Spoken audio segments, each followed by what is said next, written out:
I am not averse to hand weeding. I hand weed my garden. I'm not even a stranger to hand weeding the cracks between the stones in my sidewalk. But there are some times that something will take hold that you just can't hand weed. And when that happens, you need a way to remove it that's safe and effective. What I'm going to show you today is how to make a safe and effective, natural, homemade herbicide with 3 ingredients that you have in your kitchen. Let's take a look. Now, I really like the look of moss between the stepping stones. I just think it's so pretty. But every now and then, this stuff takes hold. I think it's dollar weed. And it is just pernicious, and it's terrible. Pernicious is just a great word for a weed like this. And it's viney, and it's hard to pull out. You can't pull it all out. So when this happens, we just have to mix up a little bit of homemade herbicide. So to make our homemade herbicide, we're going to use white vinegar, table salt, and a little bit of dish soap. Now, most of the recipes that I've seen call for a gallon of vinegar, a cup of salt, several tablespoons of dish soap. But we don't need that much. I mean, we're not going after the whole yard here. We're just going to try to kill the weeds that are growing up in the sidewalk, mostly that duckweed and a few other kind of pernicious little weeds.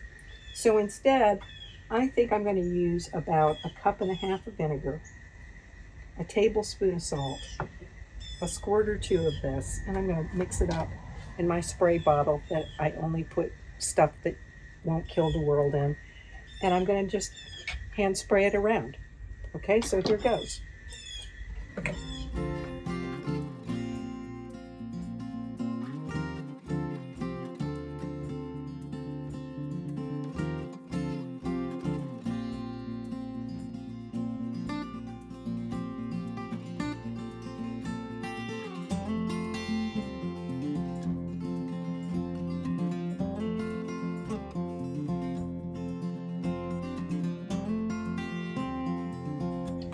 So we'll mix that up.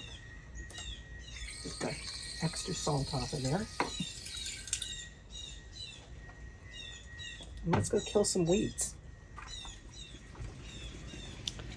Okay, so one of the things that you have to do when you're using a homemade herbicide is you have to make sure you really put it on there pretty heavily. The other thing that you have to be sure that you know to do is to come back in a few days and do it again.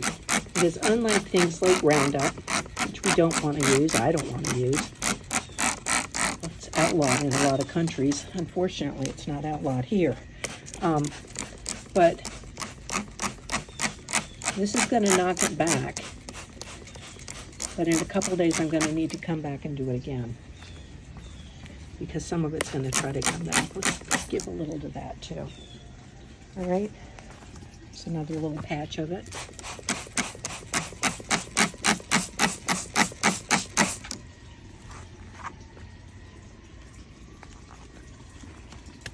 Now, stuff like that, I don't mind pulling that out by hand.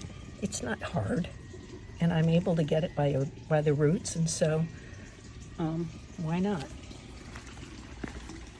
When we come on these outcroppings like this, there's no way we're going to eradicate that.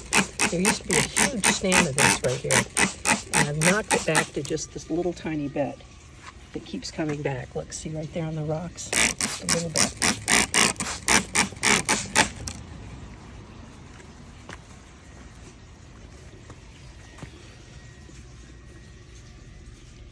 I'm not sure what that is.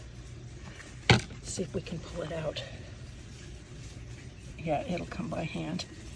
It's something else. It's not duckweed. So we'll hand weed that.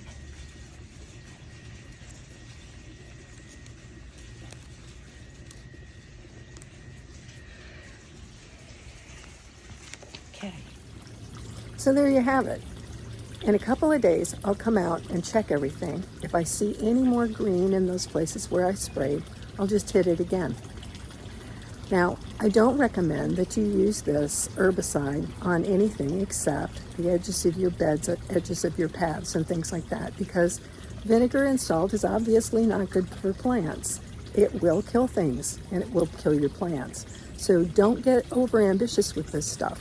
But if you've got areas that have a weed like duckweed, a weed that is viney and hard to get rid of, go ahead and give it a try. Just be careful that you don't spray it on anything else.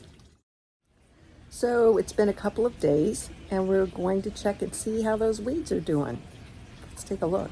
This is where we had sprayed all that dollar weed and it's all turned white and it's dying. I'm going to keep an eye on it and come back and check on it in a couple of days, and if I see anything green, I'll hit it again with our natural vinegar and salt spray. So no more duckweed in the rocks. Safe, effective herbicide that you can make at home. Nothing wrong with that. And it's cheap. I got this idea of looking for a recipe for this when I was at Lowe's, about to buy my third bottle of a natural herbicide. And when I looked at the ingredients and saw what the ingredients are, I thought, certainly I could make this at home for a lot less than $7 a bottle. And there you have it.